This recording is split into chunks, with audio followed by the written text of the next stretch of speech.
పడుతున్నావో అక్కడే మన దేవుడు లేపటం ప్రారంభిస్తాడు. దేవునికి స్తోత్రం కలుగును గాక. ఏ మనుషులైతే నిన్ను నిందిస్తున్నారో అదే మనుషులు నిన్ను గణపరిచేటట్టు దేవుడు చేస్తాడు. నా జీవితంలో జరుగుతుంది అదే. నా దేవుని బిడ్డలారా జాగ్రత్త. ఒక చిన్న సంగతి, పాత నిబంధనలోకి వెళ్తాను. ఏసేపు మనందరికీ తెలుసు. ఏసేపును అన్నదమ్ములందరూ కొట్టి కొట్టి కొట్టి ఒక గుంటలో పడేశారు, చచ్చిపోతాడని గుంటలో పడేశారు. అన్నదమ్ములు చేతులు కొట్టాయి, అవమానించే గుంటలో పడవేశారు, లోతైన గుంటలో పడవేశారు.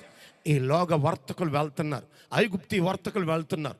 ఈలోగా పెద్దోడికి ఒక ఆలోచన వచ్చింది, వీడిని ఎలాగే వదిలేస్తే చనిపోతాడు, వేస్ట్, కానీ వీడిని అమ్మేస్తే కొంత డబ్బు కూడా వస్తుంది అని ఇప్పుడు గుంటలోంచి బయటకు తీయవలసిన అవసరం వచ్చింది వేసిన వారికి. దేవునికి స్తోత్రం. ఇప్పుడు గుంటలో వేసింది ఎవరు? వారే. తీసేది ఎవరో తెలుసా? వారే. చప్పట్లు కొడదామా గట్టిగా? హల్లెలూయా, హల్లెలూయా. నా దేవుని బిడ్డ, ఎప్పుడైతే పేతురుని దేవుడు ఎక్కడికి తీసుకుని వచ్చాడో, మై డియర్ సిస్టర్, మనం ఆరాధించు దేవునికి నువ్వు నచ్చితే, మనం ఆరాధించు దేవునికి తగినట్లుగా నీ హృదయాన్ని సిద్ధం చేసుకోగలిగితే, ఈ రాత్రి దేవునికి అనుకూలమైన హృదయంగా, హృదయ వేదికగా నీ కుటుంబాన్ని, నీ వ్యక్తిత్వాన్ని, నీ భక్తిని అలాగూ సిద్ధపరచగలిగితే, ఎక్కడైతే విచారగ్రస్తురాలవై ఉన్నావో అక్కడే సంతోషించేటట్టుగా దేవుడు చేస్తాడు. హల్లెలూయా. ఎడారిని ఏదేను వనంగా మార్చిన దేవుడు, చీకటిని వెలుగుగా చేసిన దేవుడు.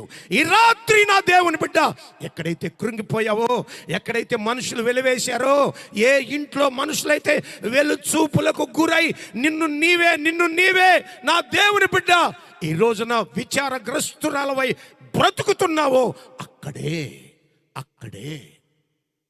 చూడండి, పేతురుని ఇంకో రేవుకు తీసుకెళ్తే బాగుండేది. ఎక్కడైతే ఓడిపోయాడో అక్కడికే దేవుడు తీసుకొచ్చాడు.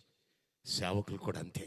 మరోసారి చెప్తాను మీకు ప్రోత్సాహకరంగా, ఇంతవరకు సేవలో ఓడిపోయారేమో, ఇంతవరకు సేవ ఫలించలేదేమో, ఇంతవరకు మంచి చేపలు మీరు పట్టలేదేమో.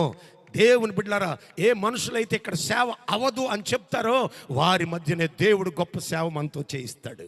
హల్లెలూయా, హల్లెలూయా.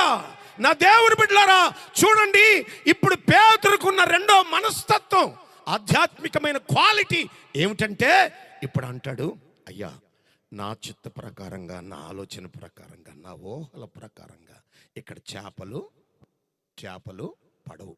నువ్వు చెప్పావు కనుక, నీ మాటను బట్టి. దేవునికి స్తోత్రం. అంటే పేతురు యొక్క బయోడేటా ఏమిటంటే, పేతురు మనస్తత్వం ఏంటంటే,